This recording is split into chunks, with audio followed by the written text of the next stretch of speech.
Hi hello నమస్తే అండి. Welcome to our channel. ఇవాళ స్పైసీ ఆమ్లెట్ అండి అనొచ్చు, లేదంటే మసాలా ఆమ్లెట్ అని అనొచ్చండి.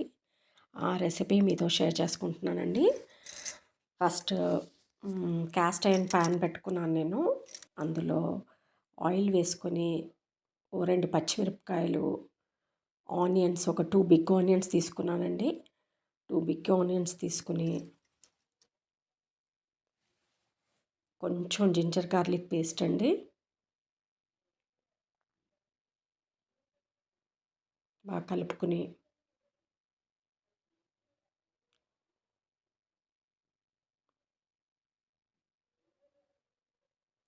పసుపు, కాస్త పసుపు, కారం,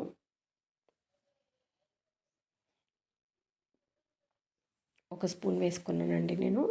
చిన్న స్పూన్తో కారం, పసుపు కాస్త, ఉప్పు మీకు రుచికి సరిపడ ఉప్పు వేసుకోండి.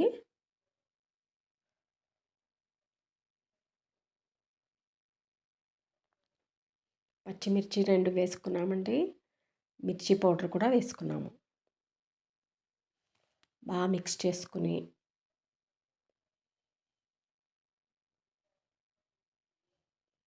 బాగా మగ్గాలండి ఆనియన్స్. నేను ఇక్కడ 2 ఎగ్స్ తీసుకున్నానండి. మీ చాయిస్. నేను 2 బిగ్ ఆనియన్స్కి 2 ఎగ్స్ తీసుకున్నాను. మీ ఇష్టం, మీకు ఎగ్స్ ఇంకా ఎక్కువ కావాలన్నా మీరు ఎక్కువ వేసుకోండి. నేను 2 తీసుకున్నాను ఇక్కడ.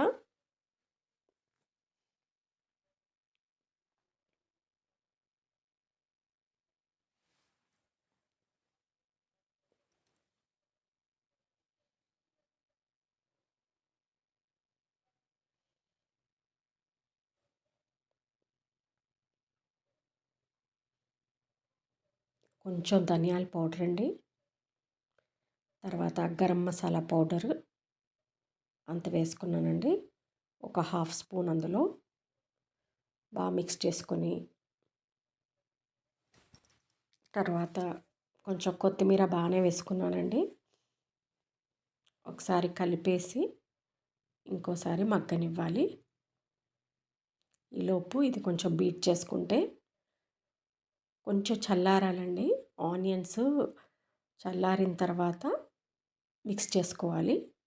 ఇంకా ఎగ్లో ఏం కలపనక్కర్లేదండి. ఆల్రెడీ ఇందులో కలిపేసాం కదా, ఇంకేం కలపనక్కర్లేదు. ఇప్పుడు అదే ప్యాన్లో ఆయిల్ వేసుకొని, ఆయిల్ మీ చాయిస్ అండి. ఎక్కువ వేసుకుంటే ఇంకా క్రిస్పీగా ఇంకా బాగుంటుంది. నేను అంతే వేసుకున్నాను.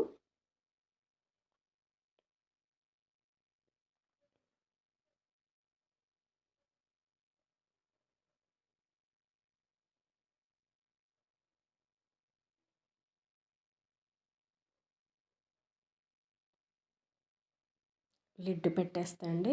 ఆల్రెడీ అన్నీ ఉడికి ఉన్నాయి. ఆనియన్స్ అన్నీ మగ్గిపోయి ఉన్నాయి. ఇప్పుడు నిదానంగా తిప్పుకోవాలండి. మామూలుగా మీరు నాన్ స్టిక్ ప్యాన్లో చేసుకున్న చాలా క్రిస్పీగా వస్తుందండి. నార్మల్ తవ్వ పైనైనా క్రిస్పీగా వస్తుంది. ఇంకా క్యాస్ట్ ఐరన్లోనే కొంచెం మెత్తగా వస్తుంది. మీరు వేడి మీద వేసుకున్నారనుకోండి, మెత్తగా వచ్చేస్తుంది. వేడి మీద మీరు ఆమ్లెట్ వేసుకుంటే గనక. లేదంటే బాగుంటుందండి. చేసి చూడండి, ఎలా వచ్చిందనేది కామెంట్ రూపంలో చెప్పండి, తెలియపరచండి. నచ్చితే లైక్, షేర్ అండ్ సబ్స్క్రైబ్ చేసుకోండి. మా సెకండ్ ఛానల్ ఏఎంఎస్కే క్రిస్ ఛానల్ కూడా వాచ్ చేయండి. క్రాఫ్ట్స్ ఎక్కువ ఉంటాయండి. థ్యాంక్ యూ అండి.